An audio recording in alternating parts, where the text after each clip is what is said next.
Hello ഗീസ് ഞാനാണെന്നുണ്ടെങ്കിൽ നാട്ടിലൊരു വണ്ടി എടുക്കാൻ വേണ്ടി ഇങ്ങനെ കുറേ നോക്കുന്നുണ്ടായിരുന്നു. അപ്പം അങ്ങനെ നോക്കി വന്ന കൂടുതൽ എനിക്ക് പോളോ എടുക്കാൻ വേണ്ടി താല്പര്യമായിരുന്നു. അപ്പോൾ പോളോനെ പറ്റി നോക്കിയപ്പോഴത്തേന് ഫേസ്ബുക്കിൽ കയറിയിട്ട് ഫേസ്ബുക്ക് മാർക്കറ്റ് പ്ലേസ് നോക്കിയപ്പോഴത്തേക്കിനകത്ത് പോളോ ഇങ്ങനെ കിടക്കുന്നുണ്ട്.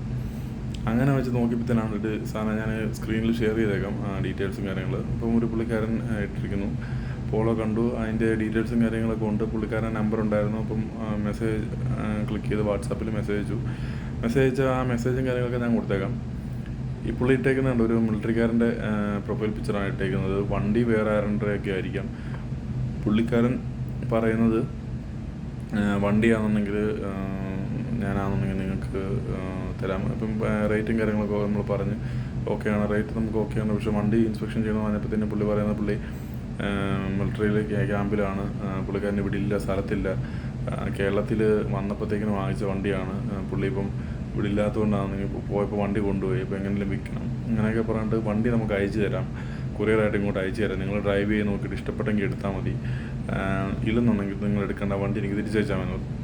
ഞാൻ പറഞ്ഞു ശരി, നിങ്ങൾ അങ്ങനെയാണെങ്കിൽ വണ്ടി അയക്കും, ഞാൻ ടെസ്റ്റ് ഡ്രൈവ് നടത്തിയിട്ടാണെങ്കിൽ എനിക്ക് ഇഷ്ടമാണെന്നുണ്ടെങ്കിൽ ഞാൻ അപ്പം തന്നെ ക്യാഷ് തന്നേക്കാം, അക്കൗണ്ട് നമ്പർ ഡീറ്റെയിൽസ് തന്നേക്കാൻ പറഞ്ഞു. ഉടനെ പുള്ളിക്കാരൻ പറഞ്ഞു ആദ്യം ആണെന്നുണ്ടെങ്കിൽ കൊറിയർ ഫീസ് അയക്കുക, എന്നിട്ടാണെന്നുണ്ടെങ്കിൽ വണ്ടി അയക്കുക. ഞാൻ പറഞ്ഞു അവിടെ ഇപ്പം അങ്ങ് നിൽക്കട്ടെ, അപ്പോൾ ഇവിടെ നടക്കത്തില്ല എന്ന് പറഞ്ഞ് അങ്ങനെ നമ്മൾ അത് വേണ്ടെന്ന് വെച്ചു.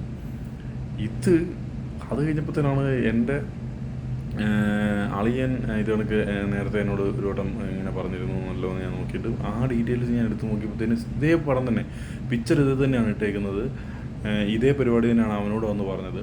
അപ്പോൾ ഇതൊരു സ്കാം ആയിട്ട് ഇങ്ങനെ നടപ്പുണ്ട് എന്ന് മനസ്സിലാക്കുന്നു. അപ്പം ആരും പോയിട്ട് പൈസ ഒന്നും ഇങ്ങനെ കൊണ്ട് കൊടുക്കരുത്, പല രീതിയിൽ ഇവർ പറഞ്ഞ് പറ്റിക്കുന്നുണ്ട്. അപ്പം അതും മനസ്സിൽ വെക്കുക. സ്കാമിനെ പറ്റി പറയാൻ വേണ്ടി നമ്മുടെ സബ്ജക്റ്റ് റിലേറ്റഡ് ആയിട്ടുള്ള ഒരു ടോപ്പിക്കല്ല ഇത്, പക്ഷേ ഒരു സ്കാം നമ്മളെ കൺമുന്നിൽ കണ്ടപ്പോഴത്തേക്കിനും അത് ഷെയർ ചെയ്തേക്കാന്ന് വെച്ചു. Okay, by.